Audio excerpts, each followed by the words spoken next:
The guards had never seen anything like it. A death row inmate's last request to see his dog. But what happened next changed everything. Jack stared at the small window of his cell, watching his sunlight slowly crawled across the concrete wall 24 hours. That's all he had left. Tomorrow at dawn they would lead him to the execution chamber and his life would end at the age of 34. "Miller, you have a visitor," the guard announced, unlocking the cell door. Father Thomas, the prison chaplain, entered with his usual calm demeanor. Jack had refused spiritual counsel several times before, but today was different. Today, he had a purpose. "Have you given any thought to your final request?" Father Thomas asked gently. Jack looked up, eyes clear and determined for the first time in months. "Yes, I want to see Max." The chaplain's brow furrowed. "Max, is that a relative?" "My dog," Jack said quietly. "He's all I have. He's living with my neighbor, Mrs. Wilson, on Maple Street. I need to say goodbye." Father Thomas hesitated.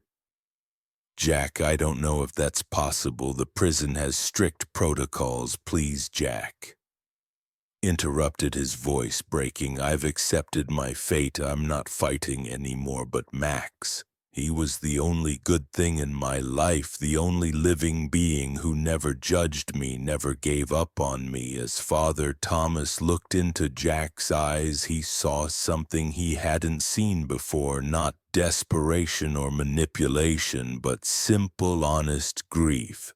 "I'll speak with the warden," the chaplain promised. The next morning, Jack sat on his bed, counting the minutes. He'd given up hope that his request would be granted. Death row inmates rarely got special treatment regardless of their final wishes. The sound of approaching footsteps caught his attention. Warden Phillips himself appeared at the cell door, flanked by 2 guards. "Miller," the warden said formally, "your request to see your dog has been reviewed. Given the unusual nature of the situation, I've decided to allow a brief visit, 10 minutes under strict supervision." Jack couldn't believe what he was hearing. "Thank you," he whispered, his voice thick with emotion. "Don't make me regret this," the warden replied, nodding to the guards. 20 minutes later, Jack waited in a small, secure meeting room typically used for attorney visits. The door opened, and Mrs. Wilson appeared, looking nervous, and then a blur of golden fur burst into the room. Max Jack fell to his knees as the golden retriever lunged toward him, whining and wiggling with uncontainable joy. The dog licked Jack's face frantically, his entire body shaking with excitement. Jack buried his face in Max's fur, inhaling the familiar scent that reminded him of better days. Mornings in the park, evenings by the fireplace in his small apartment. The unconditional companionship that had saved him from loneliness countless times. "I've missed you so much, buddy," Jack murmured, tears streaming down his face. "I'm so sorry I had to leave you." The guards stood awkwardly by the walls, trying to maintain their professional detachment. But the raw emotion in the room was palpable. Even Mrs. Wilson dabbed at her eyes with a tissue. Suddenly, Max's demeanor changed. The dog's stiffened nose working frantically, sniffing at Jack's prison jumpsuit. He began pawing at Jack's chest pocket, whining urgently. "What is it, boy?" Jack asked, confused by the sudden change. Max barked sharply, continuing to nudge at Jack's pocket with increasing desperation. One of the guards, Officer Ryan, stepped forward. "What's he doing? I don't know." Jack said, equally puzzled, "There's nothing in my—" But Max wouldn't stop. The dog became more agitated, barking loudly and circling Jack, then returning to paw at the same spot. Officer Ryan, who had worked with K-9 units before joining the prison staff, moved closer. He's alerting to something. Dogs don't act like this without reason. Step back. Miller ordered the second guard officer. Dawson, suddenly alert. Stand up slowly. Jack complied. Confused and alarmed by the sudden tension in the room, Max continued barking, fixated on Jack's jumpsuit. I'm going to search you, Officer Ryan said, approaching cautiously. Stay still. The guard patted down Jack's uniform methodically until he reached the upper left pocket. His fingers detected something unusual, a small bulge in the lining that shouldn't have been there. Using a pocket knife, officer Ryan carefully cut through the stitching and extracted a small plastic bag containing white powder. What the hell is this? The officer demanded, holding up the bag. Jack stared at it in genuine shock. I have no idea. That's not mine. I've never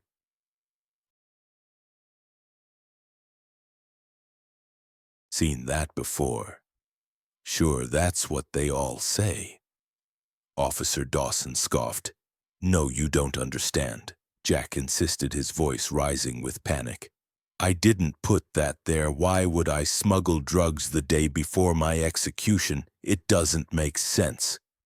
Max continued barking as if trying to confirm Jack's story. Officer Ryan studied Jack's face carefully. After 15 years in law enforcement, he developed a knack for detecting lies. What he saw was authentic confusion and fear. Dawson called the warden. Officer Ryan said, and someone get this substance tested immediately.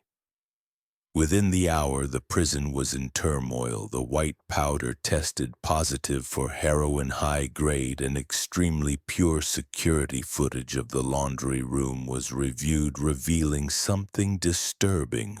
Officer Collins, a guard who had been working at the facility for just 6 months, had handled Jack's jumpsuit the previous day, clearly slipping something into the pocket. Officer Collins was immediately detained for questioning under pressure. He broke down and confessed he had been paid to plant the drugs by someone connected to the murder. Jack had been convicted of the same murder he had always maintained. He didn't commit. The next 72 hours passed in a whirlwind. Jack's execution was stayed pending investigation. The planted drugs opened a Pandora's box of questions about his original case. Detective Sarah Bennett, who had harbored doubts about Jack's conviction from the beginning, was assigned to review the evidence. What she found was shocking. Key witness testimony had been coerced. Forensic evidence had been mishandled, and alibi witnesses had never been interviewed. Most damning of all, she discovered that the real killer, a notorious drug dealer named Victor Harlow, had bribed Officer Collins to plant the drugs, hoping to ensure that Jack's execution would proceed permanently, silencing any chance of the truth coming out. I can't believe this is happening, Jack said 1 week later, sitting across from his new attorney in the prison's meeting room. His execution had been postponed indefinitely. The DA's office is reopening your case, the lawyer explained. Detective Bennett has built a compelling case against Harlow. 3 witnesses have already come forward with new testimony, placing him at the scene of the crime.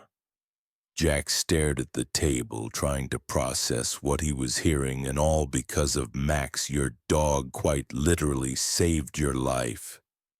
The attorney agreed. The press is calling it a miracle. 4 months later, Jack stood outside the prison gates, breathing free air.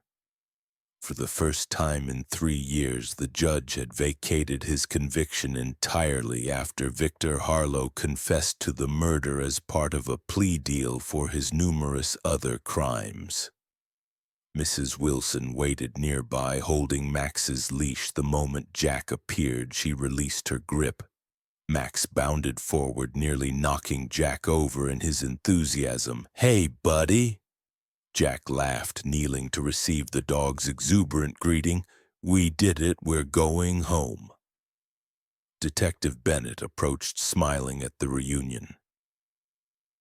"I wanted to be here to see this. It's not often we get to witness justice actually working. I still can't believe it," Jack said, standing up while keeping one hand on Max's head.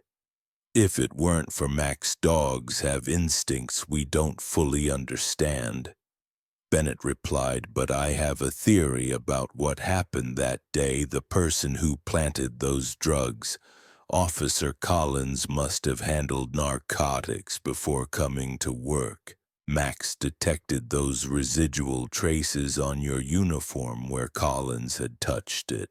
Jack looked down at his faithful companion with wonder. So he wasn't just excited to see me, he was trying to tell everyone something was wrong. Exactly.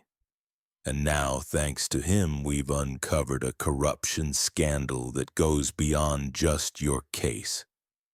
3 other convictions are being reviewed because of Collins' involvement. Jack scratched behind Max's ears. "Hear that, buddy? You're a hero." As they walked toward Detective Bennett's car, reporters called out questions. Jack had become something of a celebrity. The man saved from execution by his dog's devotion. Several news channels had requested interviews, and a prominent publishing house had already reached out about a potential book deal. "What are you going to do now?" Bennett asked as they drove away from the prison. Jack looked out the window, then down at Max, who sat contentedly beside him, head resting on his lap. "First, I'm taking Max for the longest walk of his life. After that, I'm thinking about working with the Innocence Project. There are others like me still behind bars." As the car headed toward the city, Jack felt something he hadn't experienced in years. Hope. His hand rested on Max's warm fur, a constant reminder that sometimes when all seems lost, salvation comes from the most unexpected places, like the loyal heart of a dog who never stopped believing in him. The story of Jack and Max became more than just a remarkable tale of a death row inmate saved by his dog.